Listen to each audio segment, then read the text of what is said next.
Dear participants, welcome to this session on gel dock system. So far, these are the steps we have seen in this DNA barcoding workshop.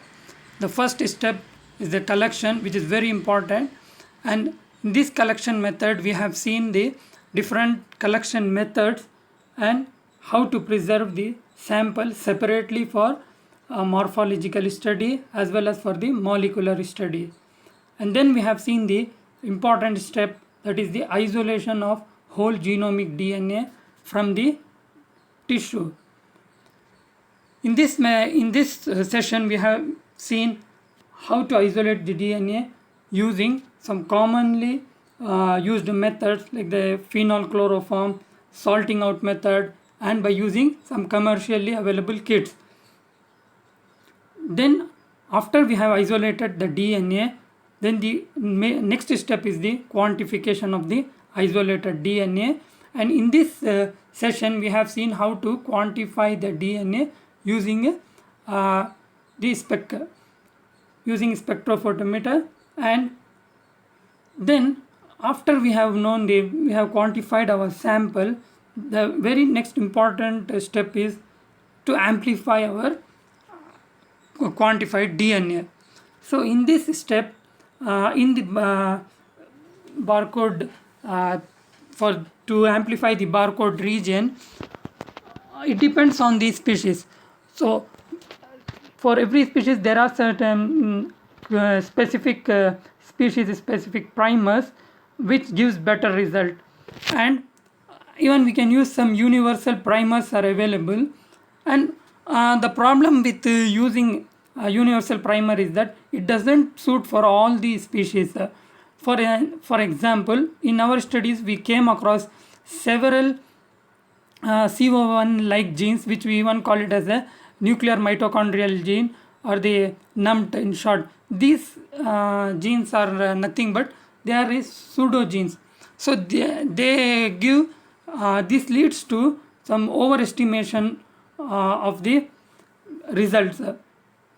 So this may give us a false result. So it is better we use the species specific primer. So in this session we have seen the detailed session on how to amplify this region. Then the next step we have seen is the quality check of the amplicon in agarose gel electrophoresis, which we have seen in the last session. Now this session is a continuation of the previous agarose gel electrophoresis session.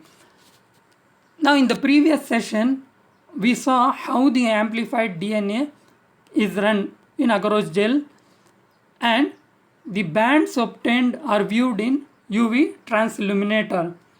Now in this session we shall see the imaging and documentation of the amplified DNA using gel dock system.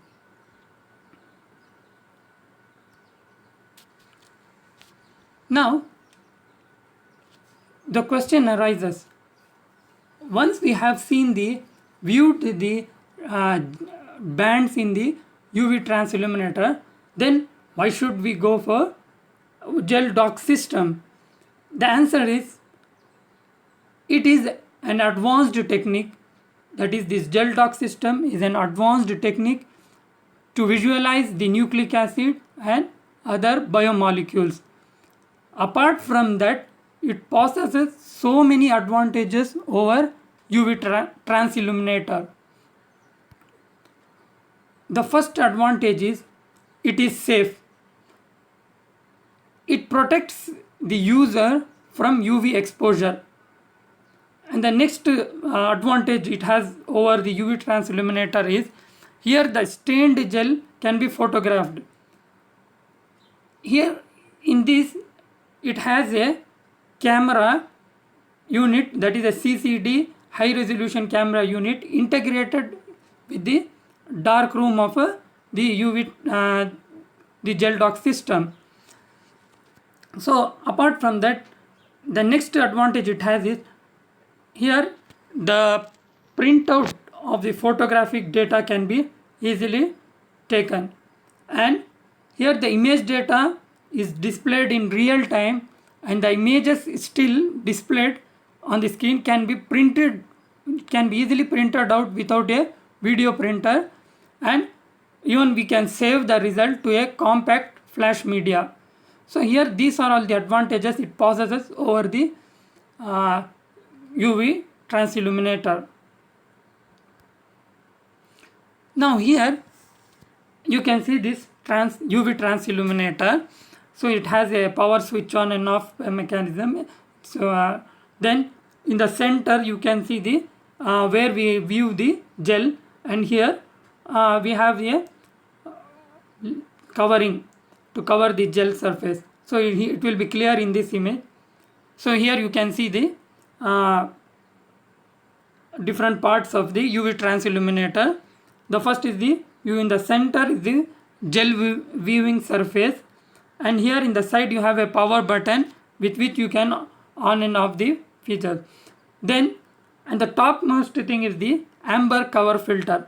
So this protects the from exposure to UV light, and this cover filter is attached with via cover angle tabs to the cover angle slot.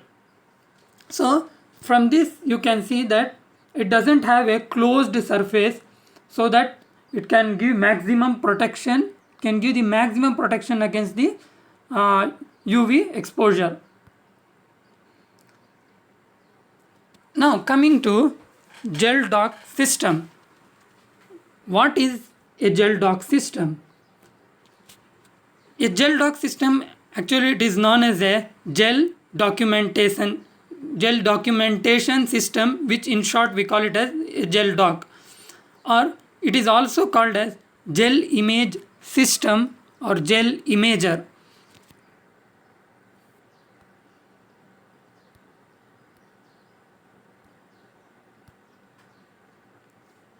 Now the important thing is the principle behind this gel dock system.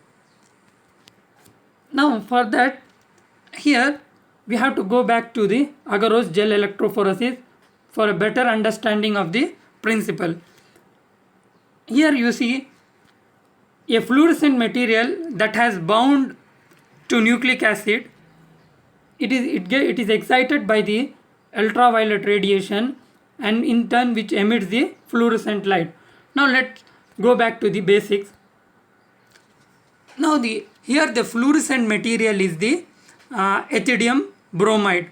Now the ethidium bromide already it gets attached to, or it binds to the DNA before viewing it. So in which step it gets attached, I will tell you.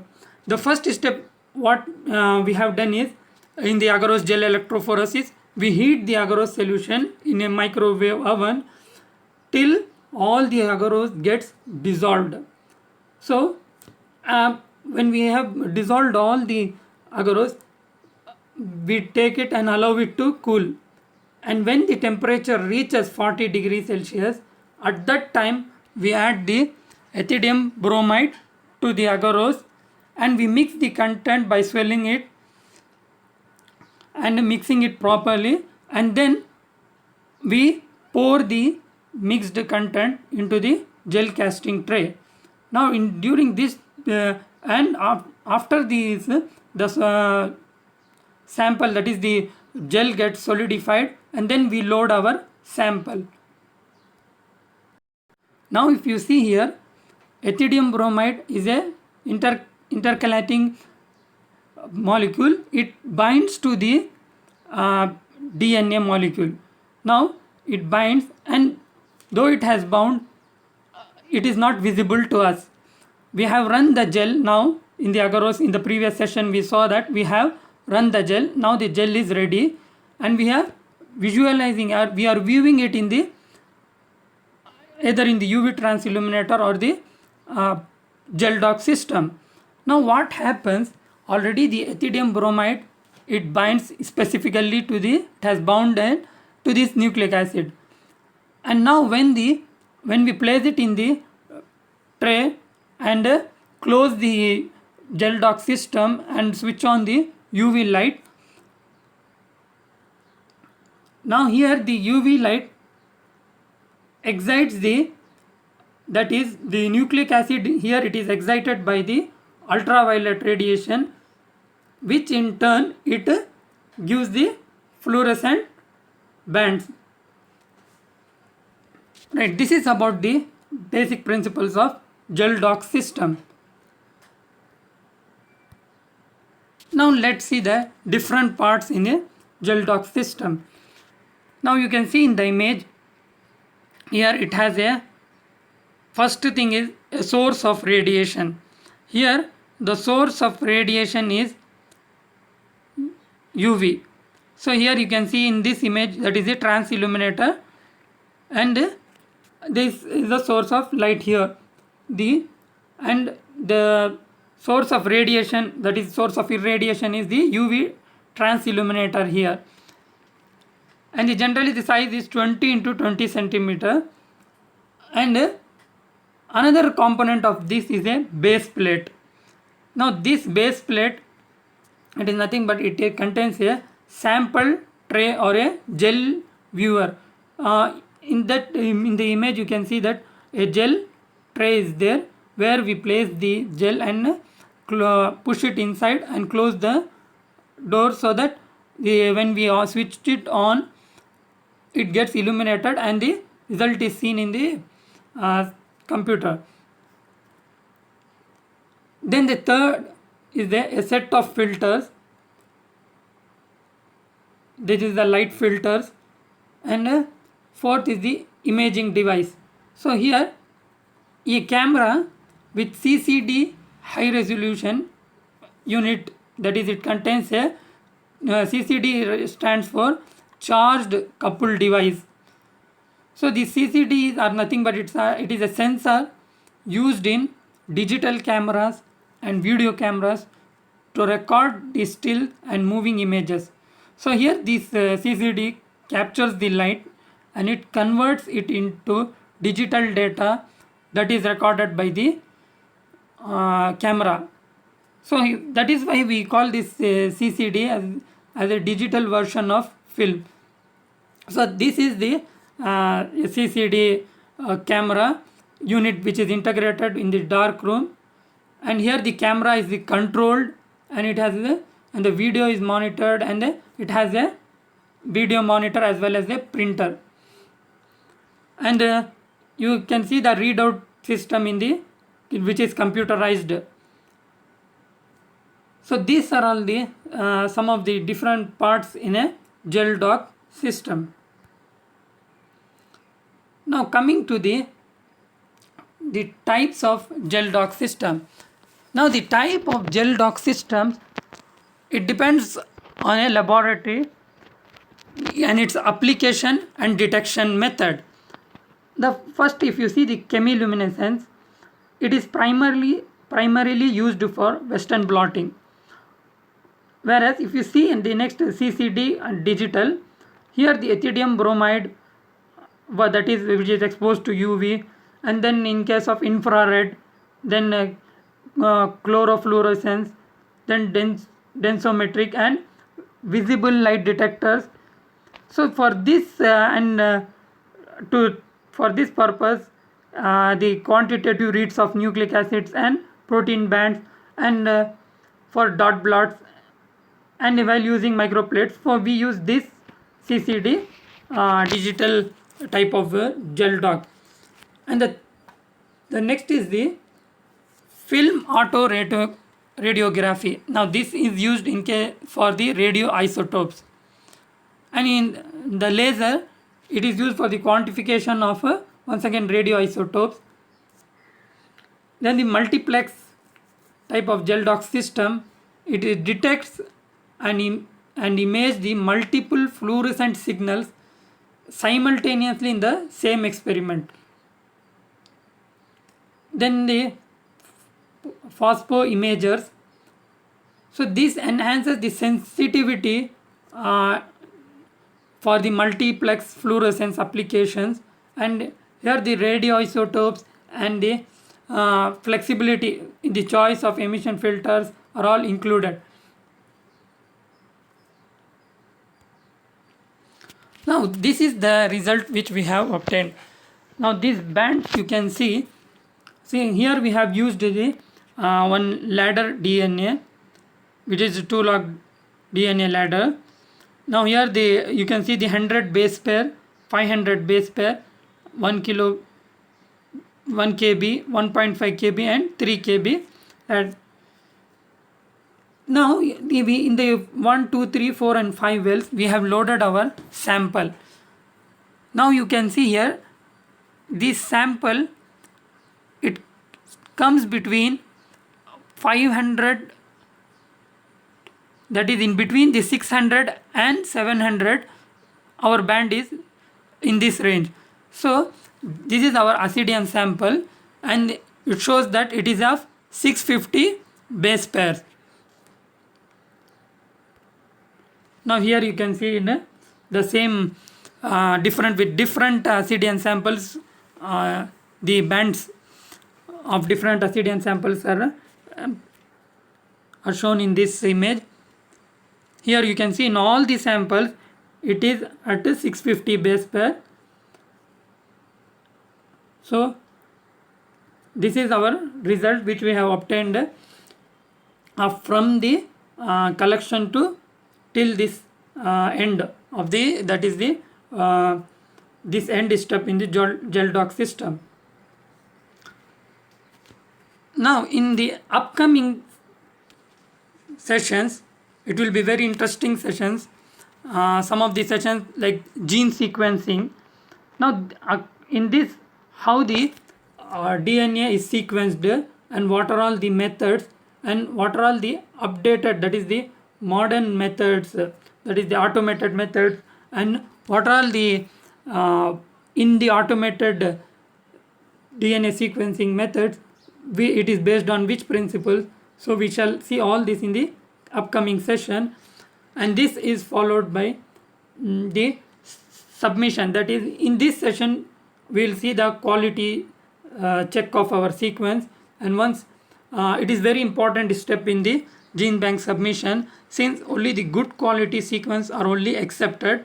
So here we have to separate we have to check for the quality of our sequence, and if we find that our sequence is very good, it doesn't have any indels, stop codons and any other problems in the sequence, then after a thorough check we will go for the submission.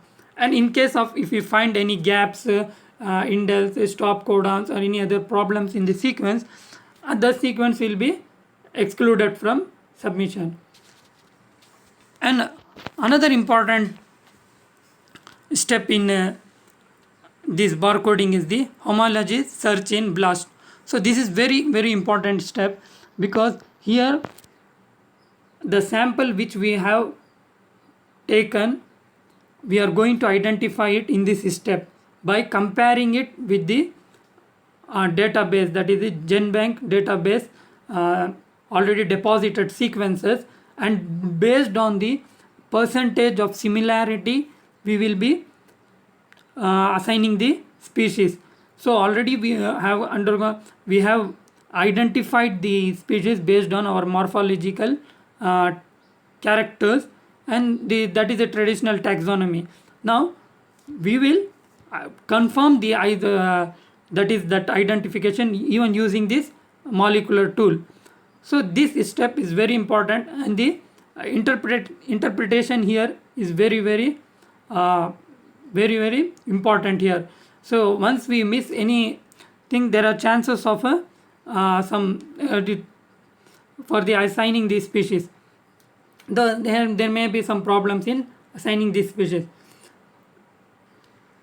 And the last session which we will be seeing will be the applications of DNA barcoding in the plants.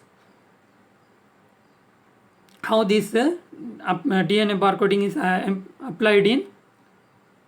applied for plants. So thank you participants for your patient listening. Thank you all.